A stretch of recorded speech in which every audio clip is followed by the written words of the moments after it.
Hi all, this is Skate, and this is the FV215b, which is the Tier 10 British heavy tank. So, first thing I want to get out of the way, this is an oddball tank. From heavy tank perspectives, it's got crap armor from a heavy tank perspective. Even from medium tank perspective, the armor is okay. So there's nothing special about the armor on this thing.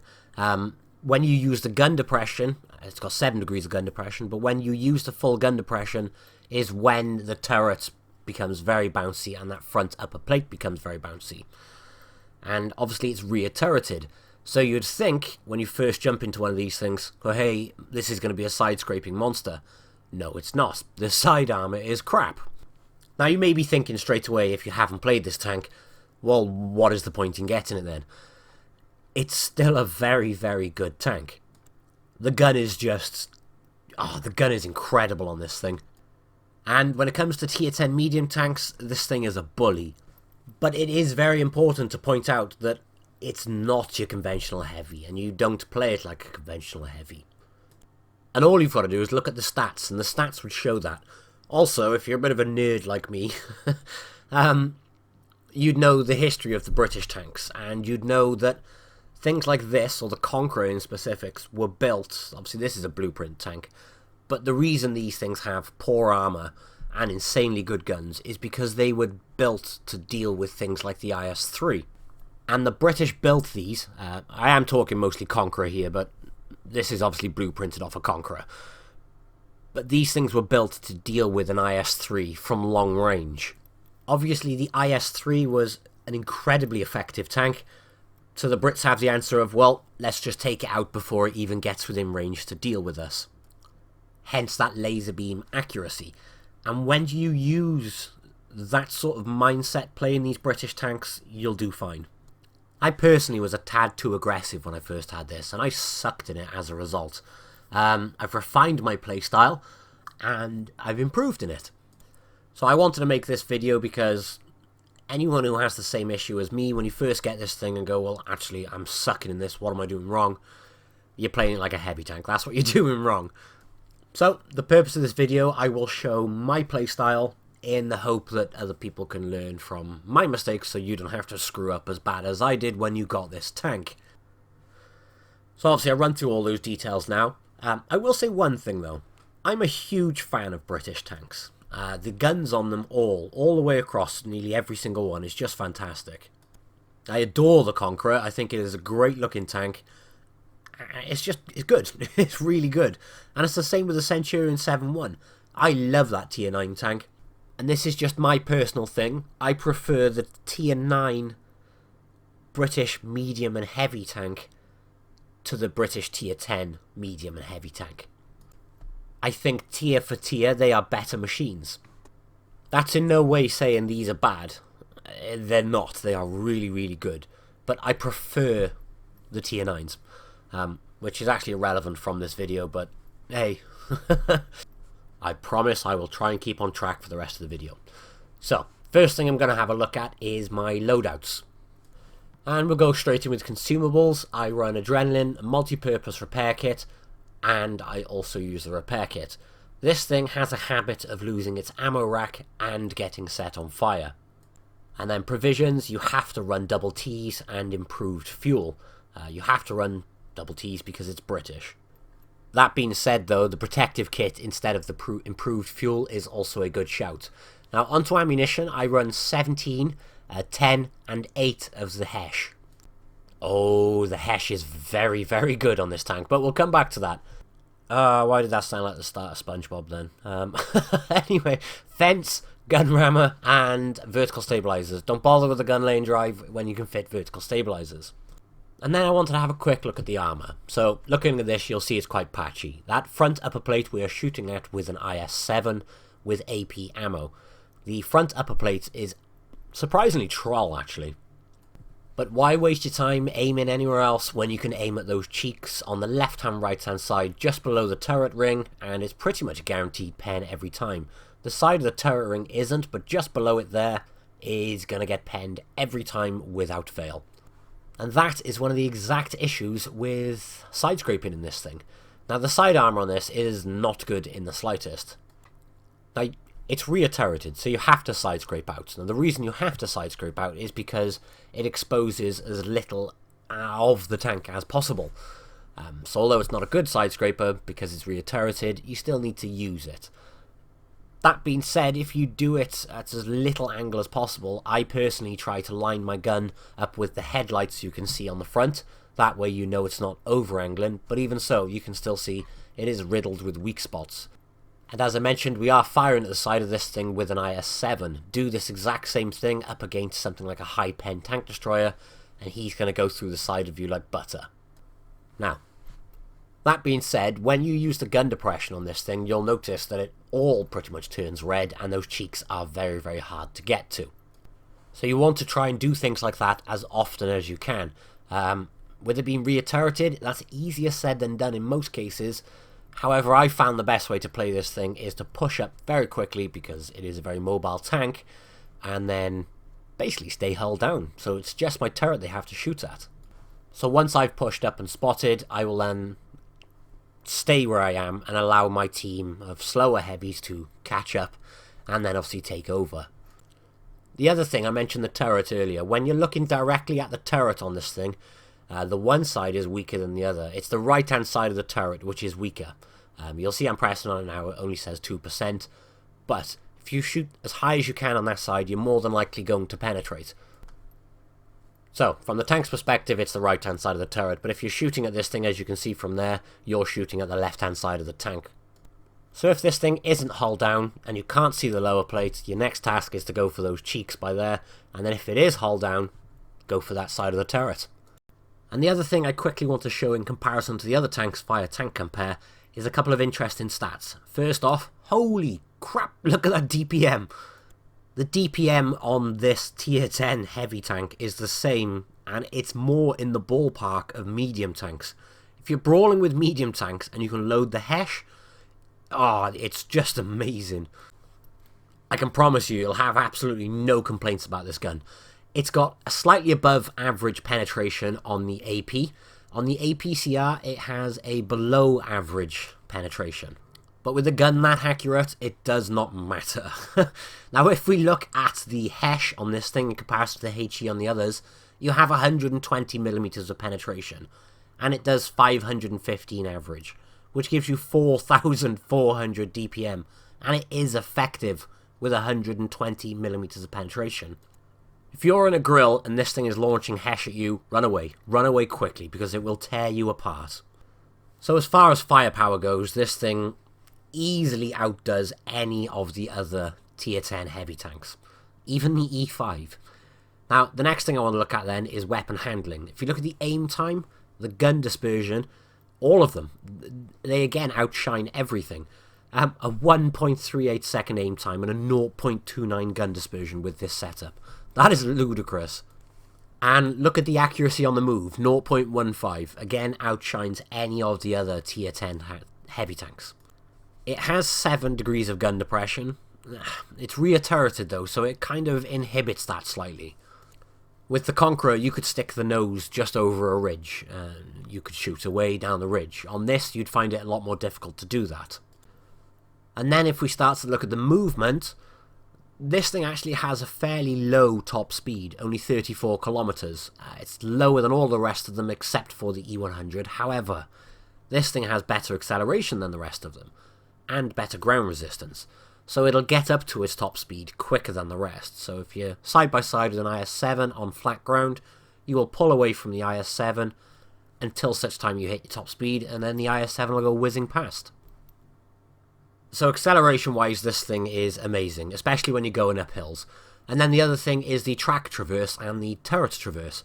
Any medium tank that tries to circle you is going to instantly regret it, because you will keep up with him, and by circling you, he gives you the side of his tank, which means you click that lovely Hesh button, and you just rip them to bits.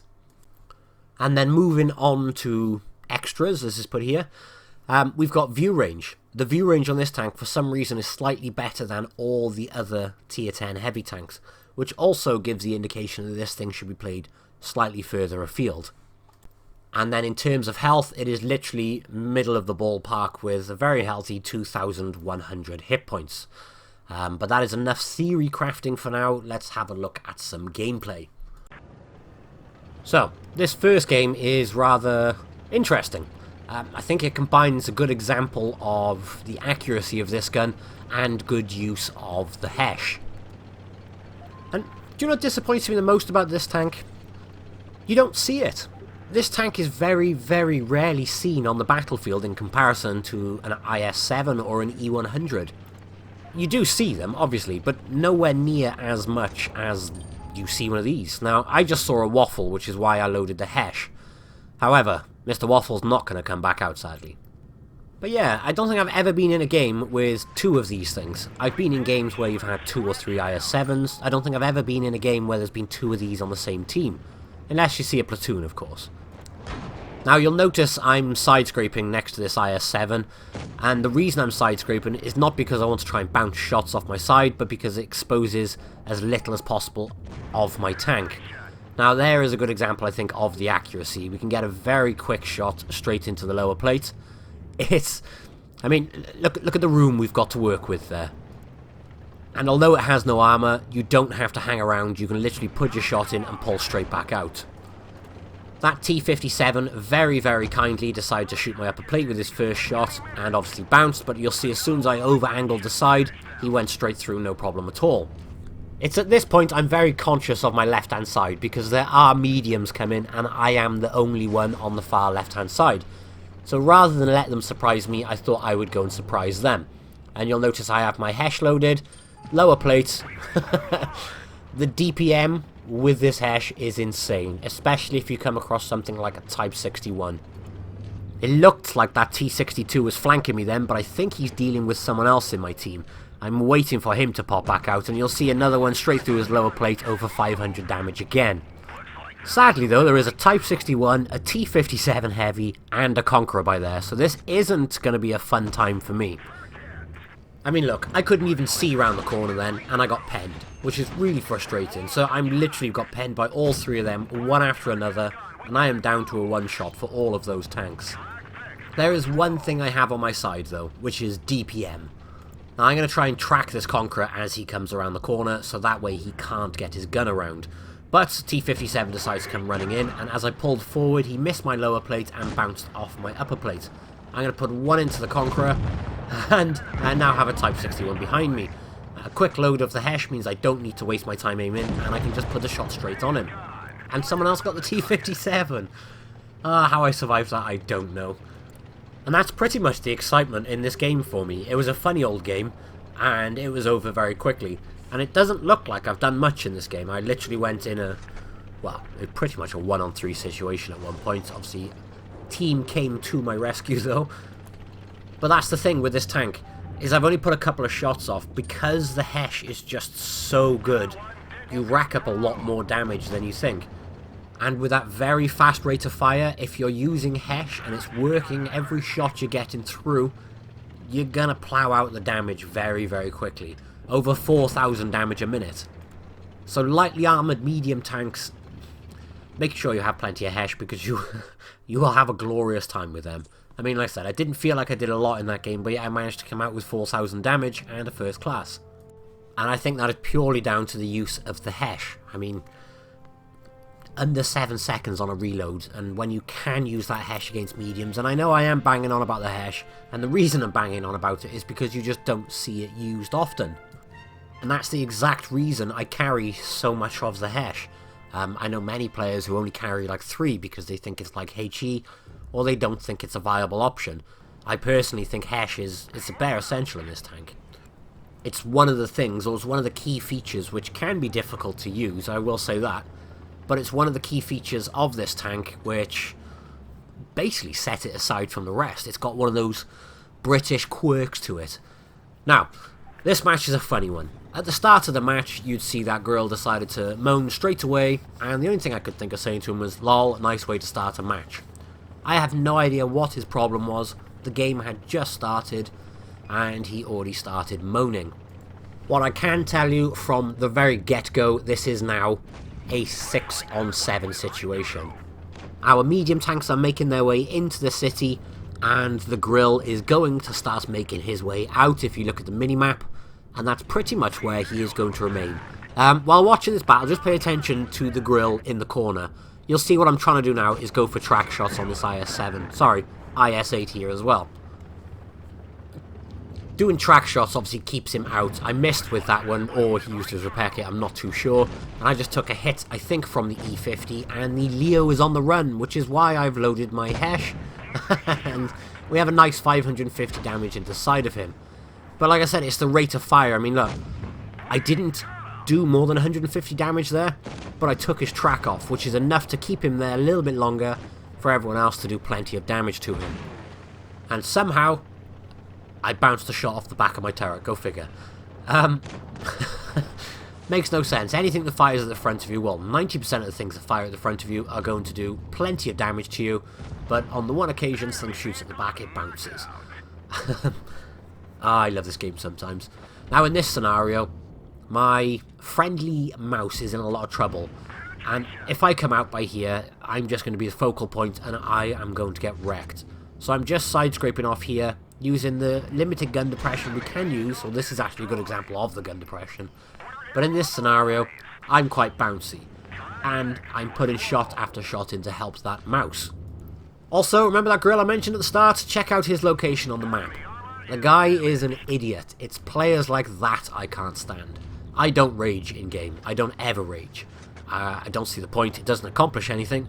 But that grill, it's people like that who ruin the game for everybody else.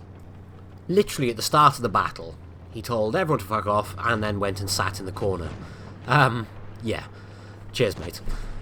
Now, in this scenario, my team are in a little bit of trouble by here, so which is why I've pushed up rather than sitting on the corner. I was safe on the corner, but in this scenario, I'm going to be a lot more effective coming out to help. The problem is, though, is it's easy to penetrate this tank, as I mentioned. So where I am helping with this IS-7, I notice another IS-7 up by here, and I'm going to go and try and deal with him, or at least slow him down, so the rest of my team can finish off that IS-7 by there. Now, we got one shot into me, I bounced mine. He rammed me for a little bit more damage. I get one more shot into him, and I'm trying to turn to get my strongest armor to him, but it doesn't work. He goes straight through what looks like my engine deck from there. And the mouse is going to finish him off with a ram. However, I decided to have a quick look at our friendly grill and see what he was doing. Yeah, more on. And by the way, I do know it is a griller, but I call it a grill the same way a Waffentrager is a waffle to me. But that one was a mastery. It was 4,900 damage. And I need to give a big shout out to the mouse. I think his name, or her name, or I don't know, Soren by the look of it, who also did 4,400 damage. I like to think that we both had our carry pants on to make up for our incompetent idiot teammate in the grill. But because of the view range and the mobility on this tank, I also had 2,200 assistance damage, which is what pushed it towards the mastery. As I mentioned at the start, that is exactly how I like to play this tank. I'll push up as quick as I can to a hull down or a strong location, spot, and I'm there first, but then hopefully my teammates are going to come in and support me. Which is exactly what you want, because obviously I'm a low armoured heavy tank. I'm quite mobile, so I can get up first, see what's going on, and then hopefully the team are prompted to come and support you so you don't get wiped out and be the main target. Now, my team weren't very responsive off the get-go there. You'll notice from the minimap the Leo's pulled forward a little bit and is now asking everyone to stay together and go on the right. However, I know how OP this spot is in the middle, and to be effective on this match, we really need to basically get eyes to see where the team is. So I am going to go up and I am going to spot in my heavy tank. I spotted the IS-7, I'm keeping him spotted, and look at the damage which my team is putting into him, which is rather funny. And I also spotted this IS-8 by here, which means I put one shot into him, someone else from my team puts another shot into him, someone else puts another shot in. So both of those tanks spotted by me have already been wrecked and are on very, very low health. So I'm going to use the opportunity now to go up, see if I can finish off that IS-7 and see where the enemy team is. I launched a Hesh at his upper plate there and only did 5 damage. Yeah, that was a bad move by me. But there's the rest of the team, and I can just keep ploughing damage into them now. And I'm pretty safe by here because I have a cool... No, maybe not. I thought my tracks weren't exposed, but as it turns out, they were. The beauty is I'm by here, so I'm the one doing all the spotting as well. So any damage my team are doing, it means I am also receiving the points for. And I bet that E4 is regretting his decisions right now. He obviously came out to put some damage into me. As he did so, got absolutely nailed by my team. E4 is then finished off by my friendly Leo, and I'm looking for shots now on the other Leo that is by here. I put an AP into him, and I should have used a Hesh. However, you'll notice I now open my ammo loadout, just in case that that Leo does come back, and I can put another HE shot into him then instead of AP. Now you'll notice I'm being very, very hesitant by here. And the reason I'm being hesitant is, where's the Death Star? The last thing I want to do is pull over here and get nailed in the side. However, he appeared by there, which is why I am going for it now. We're winning 7-3, so obviously at this point in time it makes sense to make a run for it. In that circumstance there, I could have also used the Hesh to get a lot more damage through his rear plate. The rear plate on these is very much the same as the rear plate on the American tanks. And oh, that shot was from the Death Star. That was lucky. So in this circumstance now, obviously I know we're quite comfortable to go up and attack the Death Star because, well, he is on the reload. And he is now on fire. And it looks like he's focusing me and ignoring the team behind him. And you've noticed I've loaded a Hesh just to splash him in the face. And obviously that finishes him off quite quickly. Which means it is just that ridiculously low health Leo in the corner, which is why I've kept my Hesh open again, just to see if I got time to go get the final kill, and I just miss it by a split second. But again, that's another game which is over in about half the time, so it's a very, very quick game, and that is the beauty with this tank. It has the DPM to just pump it out. But I got myself a Scout, and a Patrol Duty Medal, and a Mastery for 4,300 damage. However, that's not the important fun part about this. I can't believe I got a Scout and a Patrol Duty.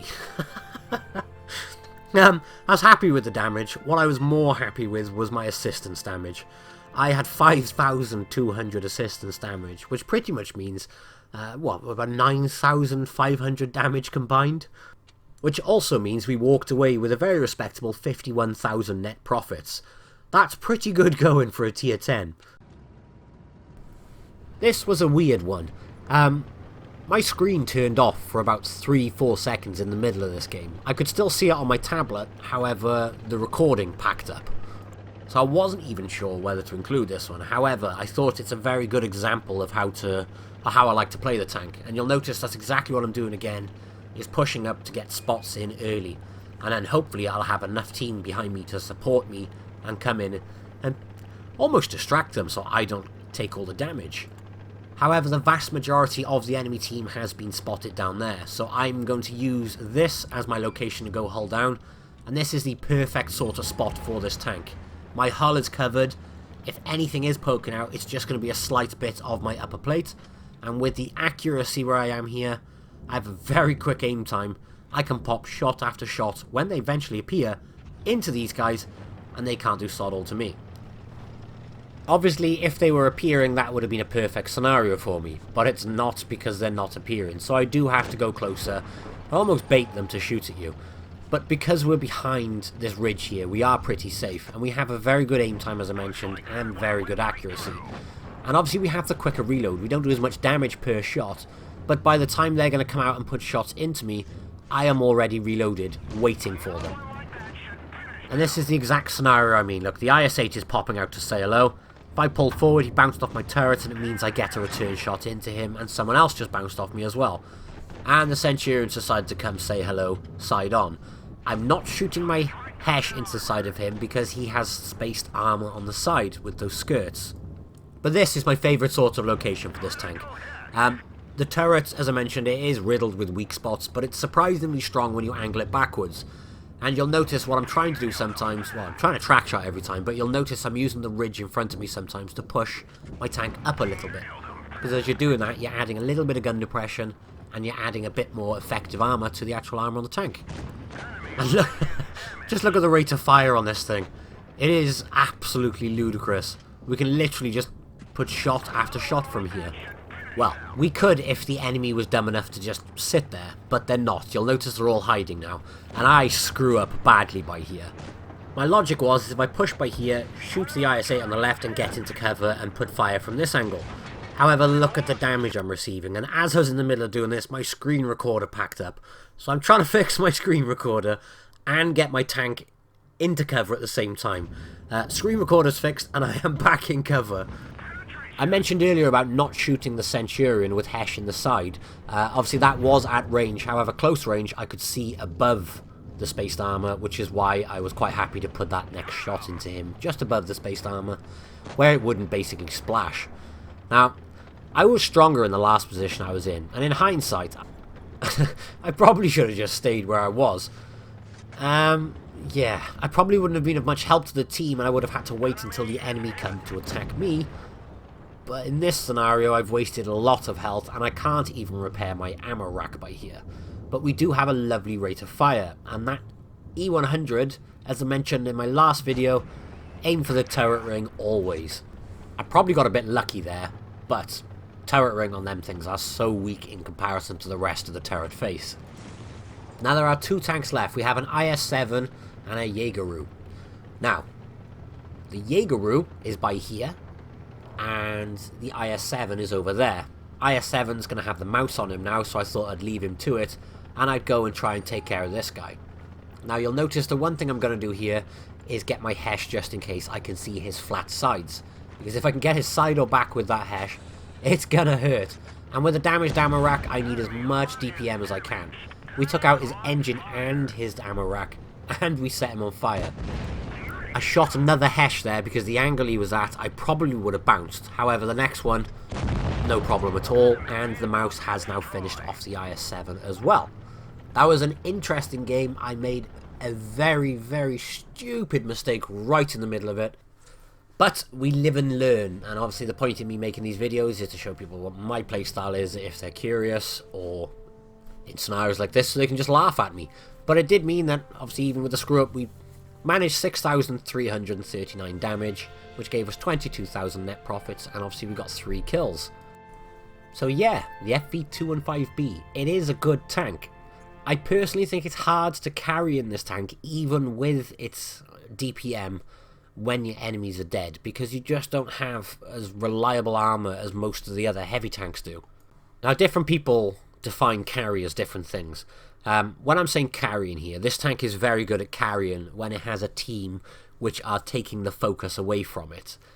When it has the opportunity to use its great Hesh and its great accuracy to shoot into tracks and things like that. If you find yourself alone versus 3 and you have this tank, that's the scenarios I think this tank does struggle in, because, as we found earlier, 90% of things will just pen it no problem at all.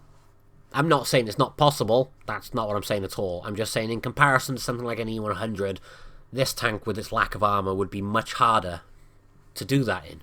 Unless, of course, you are playing at very, very long range. But again, this is all circumstances based. And the thing you need to consider is this is basically the same hull you will get on the Carnarvon at tier 8. So it hasn't got the best of hulls. All in all though, even though it has a bad hull, the turret is pretty good if you are using the gun depression on it. In fact, it's very good when using the gun depression on it. Other than that, it's okay. And it's all about that gun. The gun on this thing is just amazing, and I love the gun on this thing. But that's pretty much coming up to half an hour of me literally talking and rambling non-stop, like usual, actually. Right, I hope you've enjoyed the video. I'm going to end it here before I just talk more crap. Thank you all for watching, and I will catch you in the next one. Bye-bye.